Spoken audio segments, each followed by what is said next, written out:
Welcome, Pewter Report readers, viewers, and listeners to a brand new edition of the Pewter Report podcast, energized by Celsius. It is a Monday edition of the show, and for the first time in 3 weeks, it is a Victory Monday. And a happy belated Christmas and a happy holidays to everybody celebrating it yesterday. Gather around the fire, watch the Buccaneers fight tooth and nail to beat a 4-win Arizona Cardinal team. 19-16 in overtime. We'll talk a little bit more about that game and talk about what's ahead for the Bucs, seeing who's going to run the NFC South between the Bucs and the Panthers. Maybe the Saints make some noise too, but mostly those two teams on the graphic right there. I'm your host, Matt Matera. Joined with me is Scott Reynolds of PewterReport.com. Scott, Merry Christmas, Happy Holidays. Yes. How are you feeling after? Hey, it was a late night. We were up till morning doing the Pewter post game show yesterday. Yeah. Tired, very tired, but at the same time, it is Victory Monday. We don't get through these very often. Kind of like the old days. I don't mean the old days like last year and the year prior to that. I'm talking about the old days, the Jameis Winston days, etc. It's been a minute since we've had one of these, so it's fun. It also coincides with roll call, which is always fun. Win or lose, we do roll call at 4:20 on Mondays. So make sure that you tell us where you're at, Pewter people, where you are listening or watching the podcast from. We always get a kick out of that. Yes, and not just the Floridians too. We love our Floridians, but our Americans, our international folks. It's great to see how this podcast has grown, all because of you. So, and we're going to be joined by Josh Capo as well. So we'll get his take on that. Yeah. So I didn't even know that. Surprise.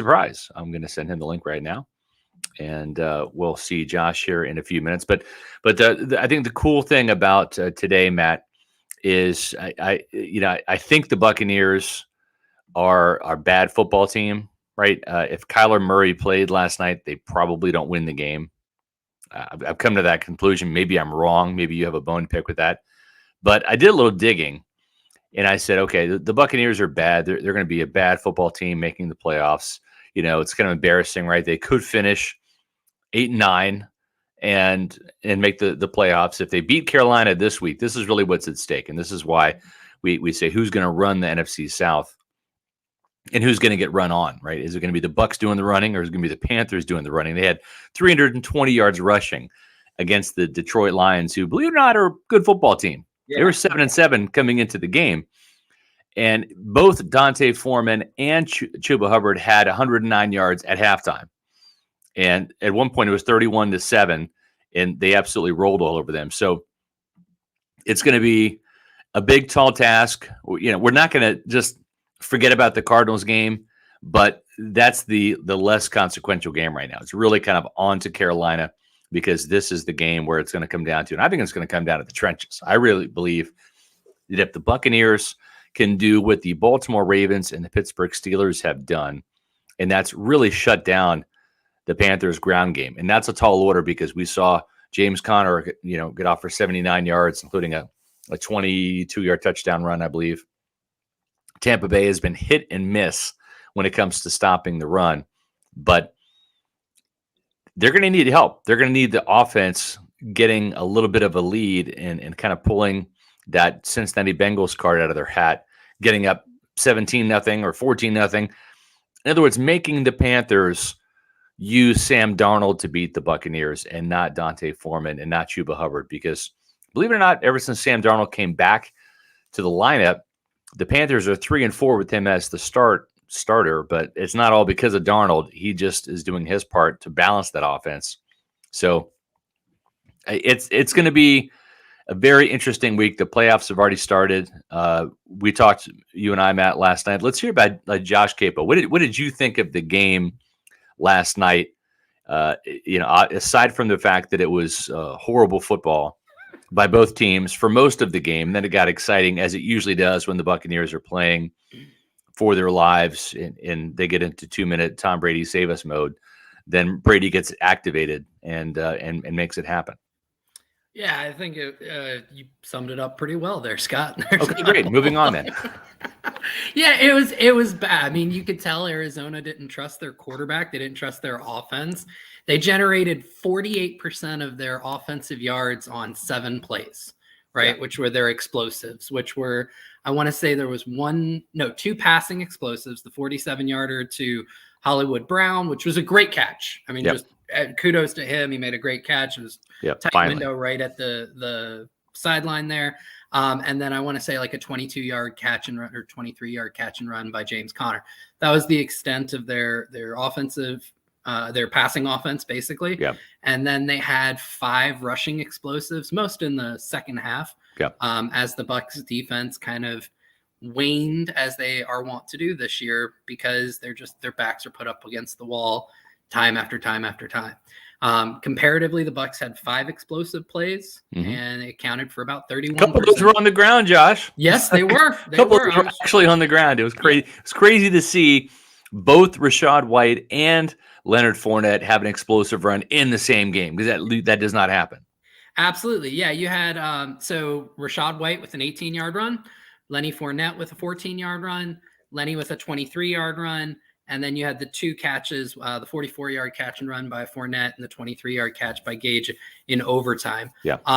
So yeah, it was bad football, and the Bucs prevailed, and they give themselves more life. And there is a chance that somebody from the NFC South may actually have a winning record this year, although I'm not banking on it. So you're telling me there's a chance. Yeah. Okay. So I'm going to stop you right there, guys. Let me just ask you this, right? We all believe that maybe the better teams are in the AFC as opposed to the NFC. Do you subscribe to that? In general, yes. Generally speaking, right? Okay, right. So if I were to ask you, teams with non-winning records in the NFC, out of the 16 NFC teams, just real quick, don't Google it. How many of the NFC teams have losing records? Oh boy. Out of 16. Or I should say, or I'm not Googling. Yeah, or I should say non-winning records, because one of the teams, and I'll even tell you who it is, the Commanders are 7-7-1. Right. So technically, they don't have a winning record. Yeah, I mean, all like just thinking that of like the in the hunt column, on Monday Night Football 10. and things like that. All the teams are like 7-8. So 10 losing records. It's 11. It's 11 teams. Yeah. Are you counting teams? The Commanders? I'm counting the Commanders. Yeah, because they don't have a winning record. So 11 out of the 16 teams in the NFC don't have a winning record. We're talking about 7-7-1 Commanders, the 7-8 Lions, the 7-8 Packers, the Bears 3-12, the Bucs at 7-8, Panthers and Saints at 6-9, Falcons at 5-10, Seahawks at 7-8, Rams at 5-10, and the Cardinals at 4-11. So now, without looking, how many AFC teams? Because this is the better conference. How many AFC teams have a non-winning record out of the 16? It's got to be. I know the Jets and the Patriots are, I think, 7-8 or 7-7. You got the Texans in there. You got 11. 10. 10 so it's like 10 out of the 16. So my whole point to this is, are the Bucs a bad team, or is football just completely set up for parity this year? Because again, I'll give you the rundown of the AFC. Right. Patriots 7-8, Jets at 7-8, Steelers at 7-8, Browns at 6-9. The entire AFC South division is just like the NFC South. We call the NFC South the worst division of football, and it kind of is, but so is the AFC South. Jaguars lead at 7-8, just like Tampa Bay. The Titans are 7-8. The Colts are 4-9-1. Of course, the Texans are 2-12-1. And then in the West, you've got the Raiders at 6-9 and the Broncos at 4-11. Scott, so it's kind of nuts. I just didn't realize like the malaise that has hit the NFL, where there's a couple of haves and a lot of have-nots. Yeah, to that point, I think there is a clear top tier of football teams, which is about 5 to 10 of them. Yeah. And I know I'm going to trigger a lot of people when I say the Minnesota Vikings are not a part of that top tier. But there's about 5 to 10 really good football teams. And then there is just a hodgepodge of about 20 teams on any given Sunday. Yes. It's where does the ball bounce towards and away from. Yeah. I love the facts you just put out there, Scott. The only thing I would say, I'm not really arguing the point, is that there are teams in that category that you just mentioned, like the Giants are like one game up by 500, but like Washington, the Giants, the Lions, they are doing more with less in terms of talent and players that they have on their roster. Where the Bucs, I don't think there's any question, are doing way less with more. And I understand we've gone through the no Ali Marpet, no Gronk, no AP, but there's still a lot more talent on this Buccaneers team than the Carolina Panthers, and they find themselves in the same situation with that. Yeah, so I think that's definitely a fair point. Therein lies the frustration out of all of this. And sometimes when I get frustrated, I got to do something to get my mind off of. Just have a Celsius, Matt. I think that's where you're going with this. You're going to have a Celsius. Yeah, sometimes what I do is have a Celsius, the official sponsor of the Pewter Report podcast. 7 essential vitamins, 0 preservatives.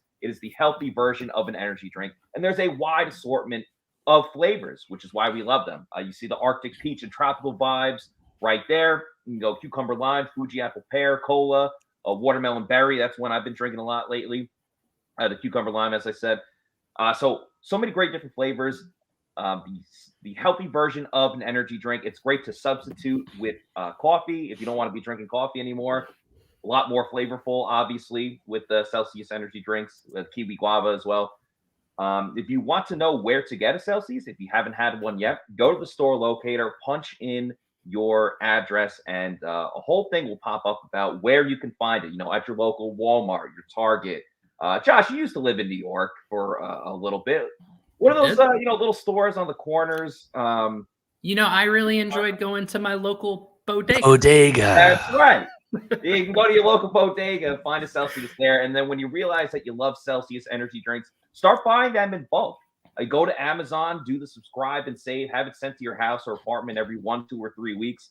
I would recommend the variety pack, because variety is the spice of life. Why have one flavor? Spice of life. When you can have multiple flavors of Celsius. So just make sure you're drinking Celsius energy drinks, the official sponsor of the Pewter Report podcast. We appreciate everyone that's been tweeting at us with your Celsius can, or some people have been tweeting us packs of Celsius that they've been getting. We absolutely love it. We'll make sure we like it, retweet it, all of that good stuff. So thanks to all of our fans there. We got a couple of super chats. So let's get to them.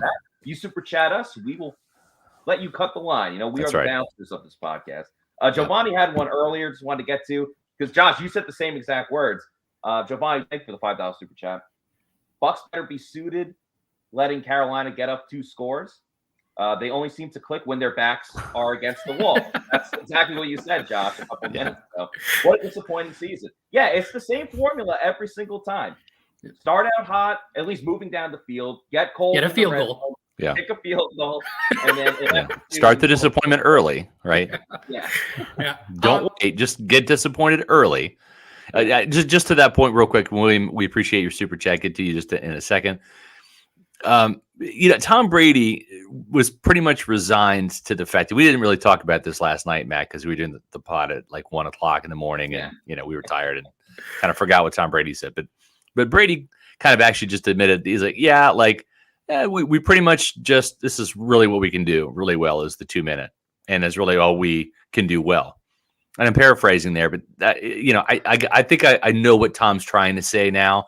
I've had enough experience talking to Tom, being at his press conferences. I can kind of read between the lines, and I think that's what he's saying, right, guys? He's saying, all right, we're just going to admit it. We're not good in red zone. We're not good in third and short. We're not good in third down period. But we're good at this. Right. And so I've kind of been resistant to the, hey, why don't you go 2-minute all the time? Because my whole point is when you do the regular offense and it ends in 3 and outs on the regular, that's why I call it the regular offense, because it's the regular 3 and out offense. Yeah. What are you saving? You're saving like what, a minute or maybe 2 minutes by prolonging the inevitable, by delaying the inevitable, right? You're going to be the defense. They become accustomed, right? They go, they sit down, they huff and puff, they drink some water, Gatorade, right? And they look at the oh crap, it's already 3rd down. Okay, I'm going to get my helmet back on. That's just what's happening. Well, so why not just speed up the process a little bit? I think the Buccaneers are very well conditioned. I do. Just go no huddle. Just start the game with it and just see what the hell happens. Well, I'm at the point where, like, as a defensive guy, I'm sensitive to you can't do it all the time because your defense is getting worn out. Who cares? At But this that's point, the who in that cares? situation, no matter what. But that's the thing also, Scott. Going up tempo. Two counterpoints to that. Number one, when they're in hurry up, they're actually converting more first downs, which means they're keeping the defense off the field. Exactly. Right? Rather than the three out, to the point you just made. The other thing is they've done studies, and everybody talks about the defense and how they need time to rest. And they always talk about it in terms of game clock, right? Well, the offense and hurry up, the defense is back out in 2 minutes of game clock. Who cares about game clock? People catch their breath in real time. Exactly. And there's no correlation between the hurry up offense being done excessively, if you will, and the defense actually not getting as much time on the sidelines. Right. So that's really kind of a football myth because we always talk in terms of time of possession. Yeah. But when you talk in terms of real time to catch their breath, it's a huge difference. Yeah, especially when you factor in the TB timeouts and injury timeouts and all that.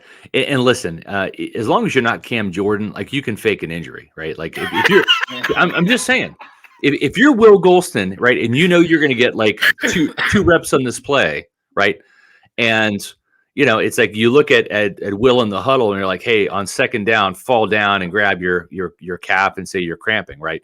Like there's ways to overcome this. And am I advocating for cheating? No, I'm advocating for winning football. And sometimes you have to get creative to win. And if Byron Leftwich is not going to get creative to win, then I'm suggesting the defense get creative to win. And, buckle up, man up, and say, let's go no huddle. And if it doesn't work and we punt the ball faster than we normally do, then okay. Then just get out there and fake an injury and manufacture some breathing time for you. So there are 2 more games remaining in the regular season, and the Bucs still have the same issues that they've had since week 1. Like nothing has been corrected at all. Red zones were a problem against Dallas. They were a problem against Arizona. So, guys, I'm going to take it back a step further. Josh, you and I were there in Tennessee for the Titans game, which is just one of the worst football games I've ever seen, preseason or not. And we saw the same type of issues. Matt, it's dated back to training camp. They were having some red zone issues back then. And granted, you're thinking, okay, well, damn, this Bucs defense is going to be good. And it is good. But the offense hasn't done squat in the red zone dating back to the first week of July. So there have been problems all year long. It's not going to get fixed overnight. The only way the Buccaneers are going to advance is if they somehow manufacture some takeaways, and honestly, just have some luck. And I think the football gods, they just said, you know what? It's like we took a little too much from you last week, Buccaneers. We did. We took a little too much, right? Too many Tom Brady interceptions. We screwed you with the Giovanni Bernard not knowing about the fake punt, whatever. Okay. We're just going to have Will Golston fall on the football. Yeah. Will's already on the ground. We're going to have a bad little pitch exchange. And all Will has to do is just literally crawl about a foot and grab the ball, right? And football God said, okay, Bucs, there you go. So, but I digress. And folks, it is 4:22. I'm 2 minutes late, but we were 2 minutes late starting the podcast. So technically we're on time for, Matt, what are we on time for? It's roll call. Tell us where you're at, Pewter people. We have awesome fans that watch the Pewter Report podcast from all over the globe. We love our fans in Tampa. We love our fans in Florida. We have fans all over, both the United States and international as well. Yeah, we see the international people. So what we're going to do is we're going to start talking. I think what we should do is answer or talk about the Bucs offensive line. We'll answer William $4.99 super chat. And thank you, William. We'll get to that in a moment. But as we're talking about, the Bucs offensive line, everything going on with that, please, if you're watching and you're in the chat right now, start putting your location of where you are watching. Yeah, I'll put those up on the screen this time. How about that? Awesome. Yeah, sounds good. Right. So start telling us your location. Scott will put it up on the screen. And Josh, you and I can talk Atlanta, about Georgia, by the way, just outside of Atlanta, Georgia. I will be a part of the roll call. Fort Pierce, Florida. Right. There we go. Yeah. So out of town. But as William was saying, so no Wirfs or Smith. LOL. Should I even watch this game? Well, first of all, to answer your question, yes, you should be watching this game because regardless of who's in and who's out, the Bucs are playing for the crown of the NFC South, which shouldn't really be a crown. It should be a dunce cap right now, just based on how the whole NFC South has gone. But yeah, that's absolutely a huge injury already with Tristan Wirfs. Missed the last 3 weeks, comes back, and Todd Bowles confirmed today when Scott asked him about if he re-aggravated that injury, and Todd Bowles confirmed he re-aggravated that ankle injury. It happened late in the game. Someone fell on him. He wasn't getting treatment until 3 o'clock because that's when they were opening the building.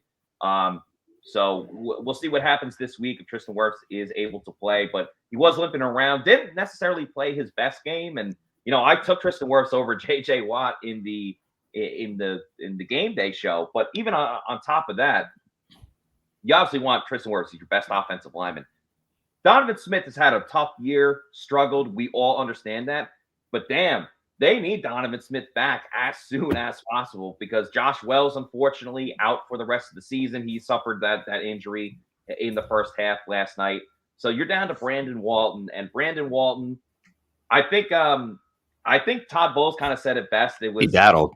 Yeah, he battled. Battled. Like he's pretty much saying, yeah, he didn't do well, but I think that's professional coach speak for. He tried. Yeah, he tried. He battled. I give him credit for fighting out there. Was he fundamentally sound? No. And also, I blame someone. That's essentially what he said. And I kind of blame the coaches too. Why are you giving him all these one-on-one matches? Yeah. You gotta help him out there. But as crazy as we've all been over Donovan Smith in a negative way this year, they need Donovan Smith back. They I do. don't even want to think about what happens if Tristan Wirfs isn't available. What if Tristan Wirfs and I don't even know. Luke Gedeke, right tackle. Gedeke was the swing tackle. Played 3 snaps in yesterday's game. He took over Josh Wells' role. Yeah. Had 3 snaps and still ended up in the bottom 5 of PFF. I saw your tweet. I could not believe it. Yeah. I was like, how That's are not good. Kyle Rudolph, who got like 10 snaps combined, are the lowest tier guys on PFF this week? How's it possible? It gets more sad. Scott, I wanted to buttress some of the points you had earlier about the tiers of the NFL. Yeah. So now when you say tiers, you mean like crying tears, like so we'll many get teams to the crying tiers, under 500 record. With TIER, and we're gonna get to TEAR. Got it. Okay. So I'm a big kind of like Pythagorean theorem, like the point score, point differential, right? Yep. Now, you had mentioned exactly, yes. You had mentioned earlier that there was, there's like a total of 10 or 11 teams in the league that have a winning record. 21 out of the 32 teams have a non-winning record.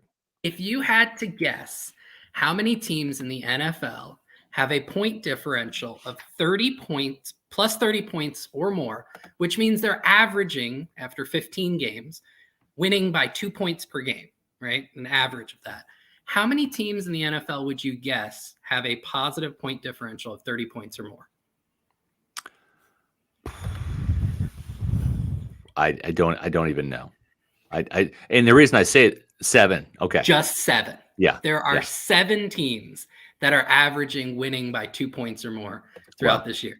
Buffalo has a point differential of 157, San Francisco 145, Philly 137, Dallas 131, Kansas City 106, then Cincinnati at 85 and Baltimore at 49. You have 4 more teams that have positive point differentials. So again, we're back to that 11 number. Only 11 teams with positive point differential. None of those teams come from the NFC South. Correct. And here's the tiers, TEARS. Yeah. The worst point differential team in the NFC South are your Tampa Bay Buccaneers. Minus 38. Yep. So the Saints, minus 22, lead the division. Right. Carolina at minus 24, Atlanta minus 35, and the Bucs at minus 38. So they're all bunched together in the division is the division. You look at it every single way, and you have 4 very flawed teams that find ways to lose on a weekly basis. Yeah. And they're going to send somebody to the playoffs. Right. And looking to this point here, Josh, looking at the Buccaneers, right? They have a 16-point win over Dallas. They have a 10-point win over New Orleans. They have a 6-point win. I'm just going through the wins. A 6-point win over Atlanta. A 3-point win over the Rams. A 5-point win over Seattle. A 1-point win over the Saints. and a 3-point win over the Cardinals. So out of their 7 wins this year, the biggest margin of difference was 16 points back in week 1, where we didn't know anything about the Buccaneers and we didn't know anything about the Cowboys, because that's week 1. Week 1 is just, throw your hands up and anything goes, because there's no film on, these teams outside of vanilla preseason games. And that's where you're going to see the wrinkles and the different things. Remember, we said, oh my gosh, Leonard Fournette ran for 127 yards. Holy smokes. Well, as it turns out, that was Fournette's only 100-yard game of the season. And the Buccaneers, who ran the ball so well against the Cowboys, have not been able to sustain that by any stretch of the imagination. Matter of fact, they're still the worst rushing team in the league. Sad, but true. Yeah. We got a couple more super chats to get to. And let's get to them. It's funny. I noticed, depending on the money amount, and I'm not criticizing or complaining or anything about the money amount, but depending on what it is, it comes in different colors, either green or yellow. And it's just funny because that reminds me of the cans of Pirate Republic, the official beer of PewterReport.com. They are based out of the Nassau, Bahamas, and making their way to Florida just in time for the holiday season. Get your friends or family a belated Christmas gift. Yep. It's already gift wrapped. Just put a bow on it. That's it. Exactly. A beer brings people together to celebrate life. That means celebrating life in the spirit of the original pirate code, and that's a sense of belonging. Pirate Republic is a community of people living life on their terms. The Long John Pilsner is perfect for tailgating and having fun at the beach in the Florida sun. That's in the red can. Then you have the Take No Quarter IPA in the green can. That's the best IPA that you'll drink. 7.2% alcohol, Ooh. So it fills you up. It's a doozy. You can also drop an orange slice in the golden haze of piracy Belgian wit beer and enjoy that pirate life. That's in the gold can, of course, because it's the gold standard of beers. Pirate Republic beer is available at participating retailers like Total Wine and More, Lucan's Liquors, Party Liquors, and select ABC liquor stores in the greater Tampa Bay area, and they are expanding across the state of Florida. I personally get my Pirate Republic beer at the ABC liquor store that is closest to me. So live life on your terms and drink like a pirate with Pirate Republic beer. We had a $10 super chat from Dominic. Let me pull that up. My favorite part of Victory Monday podcasts, we always get more super chats. We always do, yeah. And so we appreciate the Pewter people. And Dominic with the $10 super chat. The Bucs now have more touchdown drives, parentheses 13, when they use the no-huddle offense compared to 12 touchdown drives using a traditional huddle offense. The Bucs have run no-huddle about 24% of their drives. So more of a statement than a question or anything like that. I agree. That's why I'm saying I'm at the point, run the no huddle as much as you want. I don't care about the defense. I'm a defensive guy too, so it pains me to say that, but I don't, because you're not going to be able to win games against quality opponents with scoring just 17 points. You just can't. And not for lack of trying on the defense, they are 7th in points against in the NFL. Yes. 7th. Yeah, that defense is doing everything they can, and they run screens enough so where they don't have to worry about establishing the run, because that will be their run game. Right. I'm going to find this Brady quote here. Let me see here. On completing 6 of 6 passes on the final drive, and if there's a reason things went so well, Brady says, "I think we're all comfortable in those situations." That's all they do is just run the no huddle, and then he performs well. And I just don't think the Buccaneers perform well on the regular outside of that.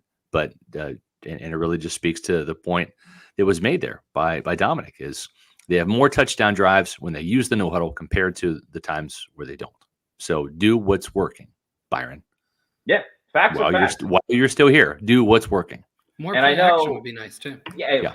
Please. Again, do what's working. All right, Leo. Yeah, so this is a big cliffhanger from yesterday's show. Yep. Leo, thank you for the $4.99 super chat.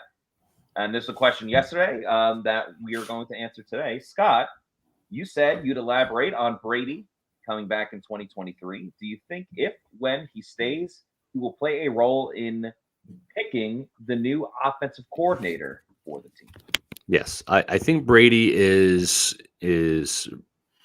probably going to return. That's what I believe based on things that I know.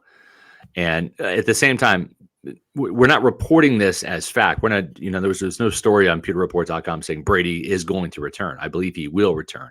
I'm not confident enough to say he is going to return. Why? Because the season isn't over yet. And I think Brady wants to evaluate everything on how this season ends. When it ends, is it going to end in Atlanta, right? On week 18?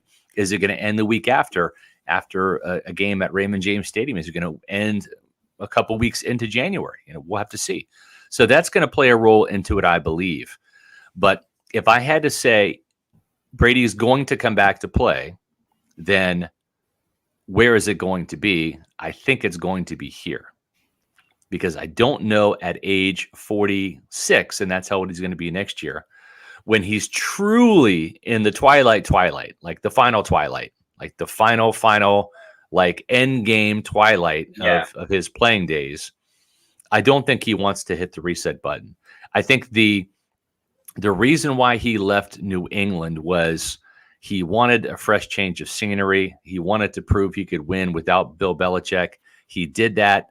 And I think he really, really enjoyed his time in Tampa. It was a breath of fresh air. Magic happened in 2020. He was a big part of that, obviously. And then they came back last year to see if they could do it again. And by God, they came pretty close, 13-4. And and there's enough people that Brady has a relationship with here in Tampa, a very good, positive relationship with, that I don't think he wants to take the chance and end his career playing for another team where lightning doesn't strike twice and he doesn't find a Tampa Bay 2020 again. I think he'd rather go out with what he knows rather than what he doesn't know at this point. And there's no Giselle to bounce the, hey, babe, can I come back and play one more year? He's the master of his own domain. He gets to decide, do I want to play and where do I want to play? And I'm telling you right now, the relationship he has with Joel Glazer, the owner, with Jason Light, the general manager, they have given him everything he wants. And for the most part, by and large, it has worked and worked out well. If you look at the 3-year record of Tom Brady and the fact that they're still, they need one win on Sunday, and this team has won a Super Bowl and 2 division titles and 3 straight playoff appearances. That's never been done before in Tampa Bay with a quarterback like Tom Brady. I don't know why he would want to risk it and go elsewhere and go to, and listen, if you want an example, look at the Denver Broncos, right? They trade for Russell Wilson. They got Nathaniel Hackett. Everything was rosy and fine and stars are aligning and fireworks and, let's ride. Okay, well, how did let's ride work out? Right? It just goes to show you it's not always greener on the other side in terms of looking at the other guy's lawn. And I just have a sense that 46-year-old Brady, if he's going to come back and play, it's going to be here. The last thing I'll say, and I wrote about this in my Fab 5 on Friday, the geography still works out. The kids, are with Giselle and they split time apparently, and she's in Miami. That is a quick chartered plane ride away. Jack is in New York. That's on the East Coast still, same time zone. I don't see Brady going out west to San Francisco. I don't see him going to LA. The Raiders are a dysfunctional mess, even though Josh McDaniels is there. Josh Jacobs wants out, right? So yeah, I didn't hear about that one. I mean, he's not happy. Let's put it that way. I mean, he was asked yesterday, and he certainly sounds like he does not want to come back to the Raiders next year.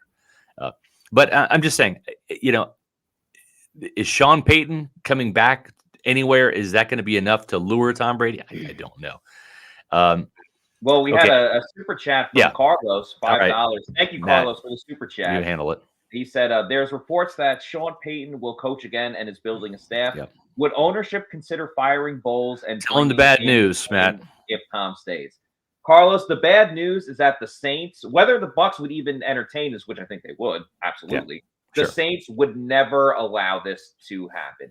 Sean Payton is technically still under contract with the Saints, so it would have to be one of those things you see from time to time in football where The Saints would have to get compensation for it, and they would have to sign off on it. And there's just absolutely no way in hell they are going to give away their coach that won them a Super Bowl, that sustained a lot of success for that team and beat down on the Bucs. There's just no way the Saints would give him to a team in their own division. It just never would happen. I mean, there was an AFC team that even the Saints would not give Sean Payton to. So if he's not going to go to the AFC, they're not going to give him to the Bucs. So he's not coming. Fortunately, not the case. He's not coming. So I do think in the second part of that question is Brady going to have any say so about the offensive coordinator? No, he's not going to have a hand in which offensive coordinator the Buccaneers are going to pick. That's going to be a first and foremost Todd Bowles call. And then Jason Light will, I'm sure, have some input as the general manager to make sure they're both on the same page with the right hire.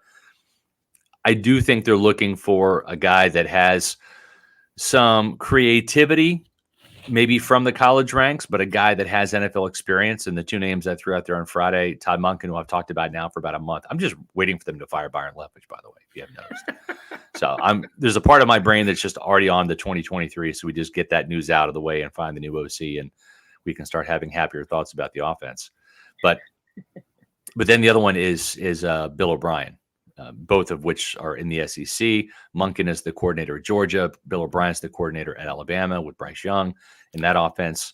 And I really hope that Bill O'Brien has a horrible game calling the plays on New Year's Eve. I hope that he just has like the biggest brain fart and just calls really, really bad plays against Kansas State and the Sugar Bowl. That would be awesome for me. And I like the Bill O'Brien kind of reference that you made there, Scott, because there is a connection to Brady, because Bill O'Brien was his offensive coordinator in New England. They had the famous sideline fight. That was great. But I one of the things that you brought up that I think is a really prescient point is a lot of it depends on how this season ends in terms of what happens with Brady.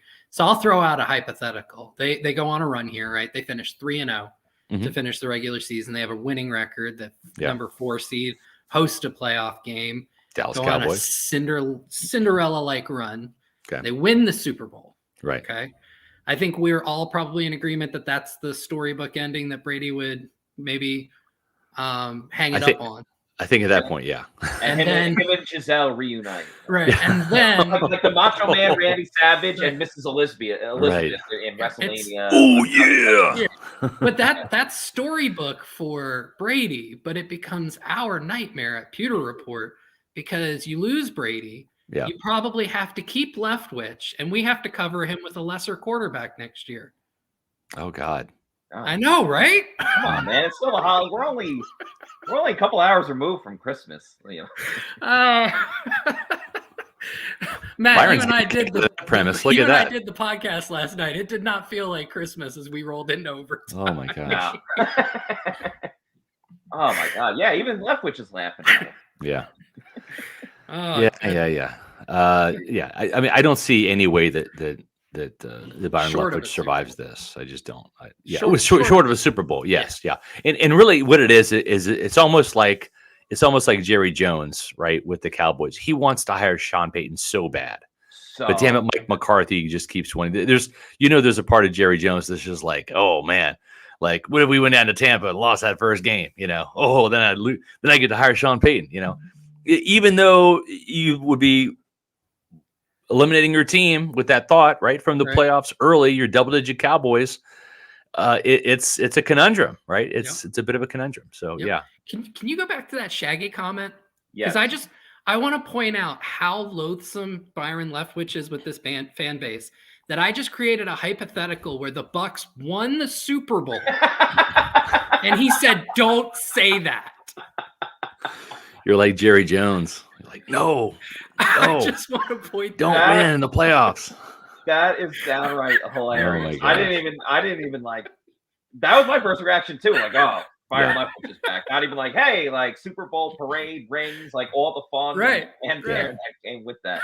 That is such a funny observation. We have another super chat as well. Okay. So many great comments today. So this has been a fun show. Yeah, this has been. Almost like last night's last 5 minutes Yep. of the game. Yes. Cat of Max with the $5 super chat. Thank you. And thank you for your service. Thoughts on Bowles' post-game speech? The body language of the players during his speech was concerning, and maybe we practice on Tuesday. LOL. I don't think they'll be practicing on Tuesday. That's a league-wide mandated off day for everyone, with the exception of teams playing on the Thursday games. But I believe we're done with the Thursday games. One more Thursday game, but that's it. Body language of he's Todd Bowles. I mean, he is what he is. Like, there's an occasional time where he'll get tickled about something and he'll start cracking up laughing hysterically. But it doesn't happen very often. He's a stoic guy. That's who he is. He's stoic, and very much like Tony Dungy. I see a lot of parallels. I think Dungy's probably a little bit more charismatic. I think Bowles is a little bit, maybe quick-witted. I would describe him. Yeah. So I think there's some similarities there. And again, I'm the old man in the room. And I remember there were plenty of times where even though the Bucs were winning, even though Dungy was the messiah and turned this team around and, and had a great defense, people were pissed off because he stands there with his arms crossed the whole time on the sidelines and doesn't say anything. Well, Todd Bowles is the same way. There's a couple coaches that are like that. And then you've got Tom Landry, exactly. And right, for every out of control coach, you can find the stoic guy as well. And you have high end on both sides, and you have low end on both sides. I don't think demeanor. You can make a case for either one. Exactly. Yeah. Greg Schiano would go nuts on the sidelines. He would get all heated, and I like animated coaches. That's kind of my style. When I coached in my friggin' Pop Warner days, I was that guy. I was the yeller and the screamer and the fire starter and all that. So I get it, and I gravitate towards that. And you could point out the odd fact that the Buccaneers have 2 Super Bowl championships, and both of those were fire and brimstone coaches, in John Gruden and obviously Bruce Arians, who will be inducted into the Bucs Ring of Honor this Sunday. That's right. And that's bad for Tampa because they typically lose the Ring of Honor game. I don't know what the record is, but it's not good. It's like, I think they've won twice. That poor Rondé Barber game. That was when they were dominating the Giants at halftime. Yes. The Giants and they lost. Honestly, if the Glazers and Jason Light were smart, they would just tell Bruce, "Hey, listen, we kind of made a mistake. This is a really big game on Sunday. We got to win this one. We're going to do the Ring of Honor first preseason game next year." Okay. Yeah. So I think that's probably what the Bucs should do. They're not going to, but otherwise they might lose this game just because it's a Bucs Ring of Honor game because the record is not good. Bruce Arians was an animated coach. Bruce Arians was very much an animated coach that liked to yell and scream. I like to yell and scream when my picks hit on Underdog Fantasy. Of course you do. And you can make some more picks tonight for the Monday night game between the Chargers and the Colts. But you don't have to do it for football. You can do it for hockey, basketball, the World Cup when that was going on. So some soccer picks as well. Baseball and season's going on, and golf too. So a lot of different options there. But of course, we're all football fans here, and the easiest way to get some action on the NFL is with Underdog Fantasy and their pick'em game, the rivals game too. Just pick an over or under on your favorite or your least favorite player stats, and you can win up to 20 times your money in a single night. Underdog keeps it super simple with their easy-to-use website and mobile apps. You pick between 2 and 5 players to fill out your pick slip or your rival slip. Get every pick right and take home some cold, hard cash. Use the promo code Pewter, that's PEWTER, and get your first deposit doubled up to $100 by Underdog Fantasy. Even if you learn from Plant City Man, you know that is a heck of a deal. So once again, double your money up to $100 with promo Pewter, PEWTER. I came so close to hitting my picks yesterday. I got 3 out of the 4. I got the over on Tom Brady attempts, over on receptions for James Conner, over on receiving yards for Russell Gage, but I didn't get the over in receiving yards for K-Don. Yeah.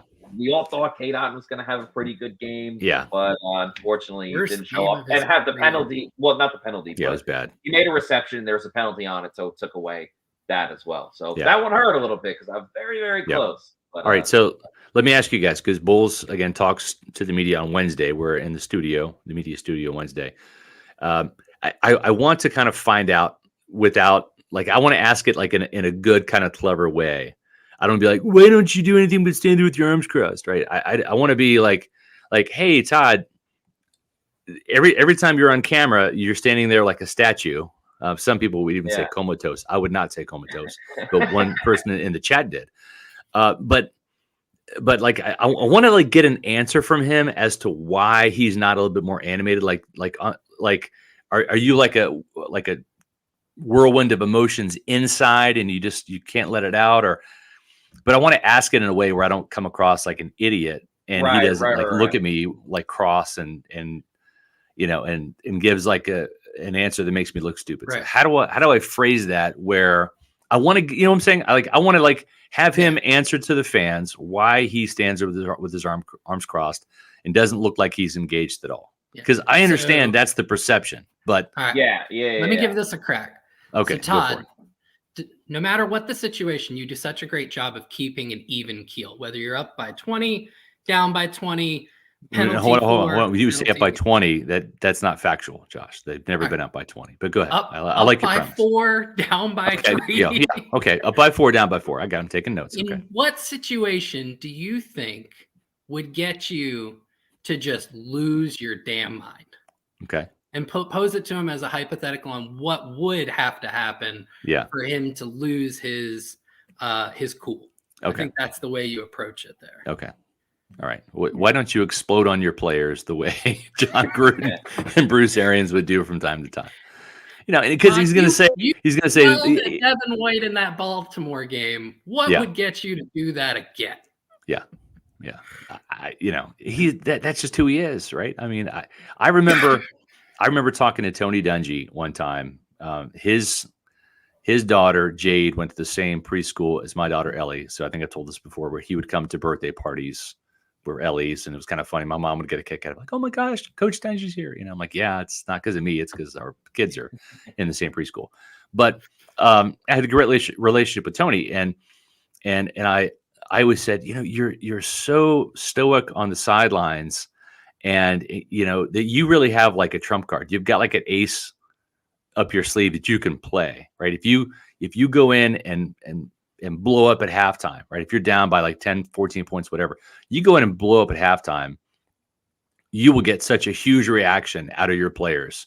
Like that eruption will cause a wildfire to spread, and you will automatically win that game. I just have that feeling. And Coach looked at me, he's like, "Oh, that's just not me. God, I'm just an even-keeled guy, you know." And that's how it is. But Joe Gibbs, that actually happened when he was coaching the Washington Redskins and they went up to the Philadelphia Eagles. They were losing at halftime. And Gibbs was kind of a stoic, you know, serious, nerdy-looking guy too. And he walked in at halftime and they had a whole table full of Gatorade. And he walks in, flips over the Gatorade and says, "Y'all are playing like a bunch of, you know, like whatever, dropping some F-bombs," and turned around and walked out. And then it was like so unlike Joe Gibbs. The Redskins came out and they beat the Eagles. I don't forget what year it was, but that was like a big deal, right? Yeah. And where he blew his top and he got a reaction and it kind of like lit a fire. And I always thought Dungy had that card he could play, and I think Bowles probably has it too. Maybe I'll ask him like in that way. I don't know. You know what I want to see? You know, when like you see it a lot in college basketball, but you see it in college football too. When you know, a team gets a big win and they're in the locker room and like the coach is dancing in the middle and like the players are dancing with them. Yeah. I want to see Todd Bowles pull something like that. Yeah. Or do like a bet with the team, like, hey, if we go on this run and win the division and win the Super Bowl, I'll get a tattoo of like whatever. I think Bruce Arians got a tattoo. So I think you're right. Yeah. I want to see Todd. All right. So Harvinder, this is good. All right. I like this. Ask him this, Scott. Do you think this is like, you know, to Todd? Todd, do you think your lack of emotion on the sidelines rubs off on the team and contributes to the team being lackluster? And Todd would probably say, "No, I don't." But you know, that's debatable. You would say he has ice in his veins, and that's why he's cool. Maybe that's it. He has ice in his veins, and he's just a stone cold killer, and we don't know it. But, Todd, do you think the demeanor of the team has changed as they take more of your image versus Bruce's? Or how do you think the demeanor of the team has changed? Okay, I like that. Instead of making a yes or no where it's easy for him to just give that. I like that. You say, how do you think the demeanor of the team has changed? All right. Transitioning from Bruce's leadership to yours. I love that because I think you're taking Harvinder's there and you're throwing it in a blender. And I liked Harvinder's there. Yeah, exactly. I think that's it right there. We just married those two ideas. That's my question on Wednesday to Todd. And of course, Travis says fire Todd, but I don't have any control over that, so I'm not going to do it. But we don't want to do the Carolina preview before Wednesday show because that's our Panthers preview typically. But Josh, I want to get your thoughts on this matchup here. This is going to come down to, can the Bucs stop the Panthers ground game, right? They had 320 yards rushing on Saturday against a very good Detroit Lions team that had won, 6? They were 6-1 in the last 7 games. Yeah. And they're averaging 188 yards game per, on the ground. And the Buccaneers saw firsthand what happened in that week 6, I want to say it was, game, the 21-3 loss where Dante Foreman went nuts. You had Chuba Hubbard with his carries, I think averaged 7 yards per carry, had a touchdown run. And the Panthers, they just have that kind of, run the ball mentality. And I think the only way the Buccaneers can stop that on a consistent basis is either come out in the Baltimore Ravens uniforms or the Pittsburgh Steelers, because those two teams did a hell of a job stopping. I mean, they stopped the Panthers ground game cold, and they ended up winning that game. But I without Vita Vea's return, I don't know what they can do. And when I'm talking about those two games, the Steelers beat the Panthers 24-16, and that was back on December 18th, and then back on a month prior on November 20th, the Ravens beat the Panthers 13-3. So they had two very low-scoring games. Hubbard and Foreman were both shut down big time in those games. Yep. But then, they've really gone off. So is that the key? Is it that simple where you got to win the turnover battle and stop the Panthers ground game and you win the title? Yeah, I think defensively the key is to try and force Carolina to make Sam Darnold win the game. Darnold has played very well over these last couple of weeks because they're not asking him to do a lot. Yeah. He has one turnover-worthy play, I want to say, in the last 3 weeks, but he hasn't had to do it to make a lot of those throws because the running game's been saving him. So I'd love to see them put 8 men in the box. Heavy Keanu Neal game. He had a solid game against Arizona last night, and you let Carlton Davis and whoever lines up next opposite of him, whether that's Jamel Dean being back or Sean Murphy Bunting, who's had some really solid games. He really recently. has, yeah. Scott, you texted in the group chat last night that he had a really good game against Arizona, and I couldn't agree more based on the live game. Couldn't believe I actually texted that. It felt weird typing that, but it did. And Sean's playing pretty well. Yeah. And you let them kind of go to the game plan they had against Jamar Chase, a lot of heavy press man. Yeah. And you say, okay, maybe Sam Darnold can hit one over the top on us, but we're going to take our chances on that. 8 men in the box, shut down the run game, force him to try and do that, and let your corners go and be physical with DJ Moore and Terrace Marshall. Yeah. And I think that's a successful game plan for limiting the Carolina offense. And, just no huddle offense for Brady and the Bucs offense. Just no huddle.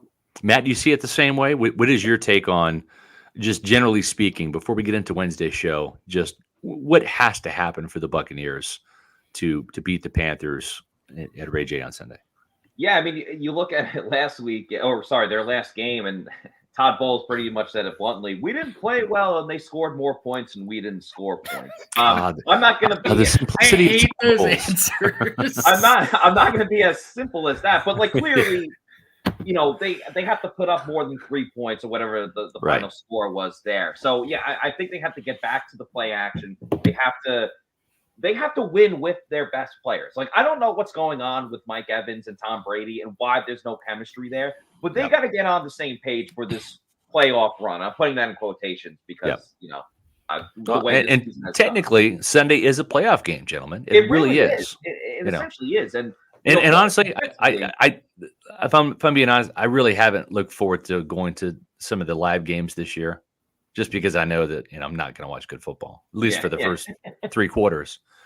But But I'm looking forward to Sunday because I really feel like the crowd's going to be really into it and lit. And honestly, the Buccaneers crowds have really started off hot. I'll give the fans a lot of credit. That they were into the Thursday night Ravens game, right? They were into the Sunday night game, the Monday night game. They're doing their part until the Buccaneers against Kansas City, right? When Rashad White fumbles on the first kickoff, the opening kickoff, and you're like, oh crap! Like now you're down 7-0, and it's not going well. But I think this is going to be a really, really kind of lit playoff atmosphere. I'm excited for Buccaneer fans who are coming to this game. I think this is going to be like the first playoff game at Ray J. I think they're going to win. I don't know why I say that, but I think they're going to. And I think that this will be like a warm up game, like a tune up game for playing the Cowboys in a couple weeks. Yep. Maybe this crowd could help. I don't know. Rejuvenate the Bucs offense? Maybe. I see what you're doing there, Matt. As we age, our hormones decrease, both for men and women. I was tired all the time, had no sex drive. I was groggy. I felt like I was 80 years old because everything hurt. I came to age rejuvenation because I was tired all the time. Bioidentical hormones has really made such an impact in people's lives. I actually enjoy shopping now. Got all my energy back. Mind is sharp. I feel like I'm 18 again. It was perfect for me. Get with Age Rejuvenation. Do it now. Don't wait. Call Age Rejuvenation today. The rejuvenating power of age rejuvenation. Listen, I have low testosterone, and I'm not alone. I'll tell you that. Most men in their 40s, 50s, 60s, 70s, it just kind of goes downhill. Did you hear my voice? 40s, 50s, 60s, 70s. It just goes downhill with the testosterone. It's pretty much a natural occurrence. But there's a way to fight it. And that's with the testosterone therapy at Age Rejuvenation. I'm 50. I feel like I'm 40 now because I've had the procedure done, and it works. John Gilmore, retired Buccaneer, who joins us on Pewter Report's Tailgate Sunday, sponsored by Celsius, presented by Age Rejuvenation, is another one of those guys that has had this done. So here's the great thing. If you would like to go and get that free consultation at Age Rejuvenation, just sign up at agerejuvenation.com. There's 5 Tampa Bay area locations to serve you. If you mention Pewter Report and you need the testosterone therapy, you can get $500 off your first treatment. And if you want to lose some weight, right, with that New Year's resolution, New Year's around the corner, they're going to give you 50% off your weight loss treatment. So some great specials right now happening at agerejuvenation.com. Make sure you visit them and tell them Pewter Report sent you. There you have it, ladies and gentlemen. Any last comments, words, anything else about, I guess, the last 24 to 48 hours for the Tampa Bay Buccaneers? Is there anything we're missing that we haven't really addressed yet? I feel like we've gotten most of it. But I think the biggest things, remember we talked about this on the pregame show yesterday, Matt. We were very concerned about the offensive tackle situation, right? With Josh Wells and his back and Tristan Wirfs with that ankle. And what would happen if Wirfs re-aggravated the ankle, if the back gave out on Josh Wells? It wasn't the back, it was the patellar tendon. The kneecap went one way, the rest of the body went the other, and now he's gone. And now you're looking at Brandon Walton, who, unless Donovan Smith gets back, is the starting left tackle for the Buccaneers. Brian Burns would love that. So I think the injury situation, who's going to be able to play in this game? Vita Vea, is he going to be back? Is Winfield and Edwards, are they going to practice this week? Are they going to be okay? Is Jamel Dean going to come back? And if so, is Sean Murphy-Bunting, who's been playing exceptionally well, is he going to be, playing in the slot? Is he going to be playing outside? A lot of questions. And I think the biggest thing to watch this week on pewterreport.com is the injury situation, especially Donovan Smith. Is he going to be available for this game? And is Wirfs going to practice? Is he going to be able to go on that ankle, or did he re-aggravate it to the point where he's doubtful? We'll have to see. Yep. Also interested to see the Lenny foot situation. Yeah, and how that plays out. So. It couldn't have been hurting him that bad. He had 29 carries. I know. Yeah, I agree. He looked pretty solid. I mean, he looked Lenny-like, but he was the crux of the offense. It was very interesting. You could see the frustration in that tweet that he put out today. Yeah. And for me, my question goes back to how long has he been dealing with it and how long has the team been aware of it? He was not on the injury report this past week at all. Yep. And of course, we'd be remiss, right, if we didn't say just the Buccaneers need better play from Tom Brady. Like he can't turn the ball over against the Panthers. He just can't. He had a couple of near misses where he almost turned the ball over. And Josh, you were at that game where there was a couple passes that were dropped by the Panthers defenders, and he lucked out on some of those throws earlier in the year. Now he is throwing 2 picks a game, kind of on the regular, unfortunately, for the Buccaneers, and turning the ball over. And that's got to stop. Brady has got to play like the Tom Brady of old, not like old Tom Brady. You catch my drift. I see what you did there. That was good. I think we should pretty much just end it on that note, because that was a great line to end it with. Appreciate So that.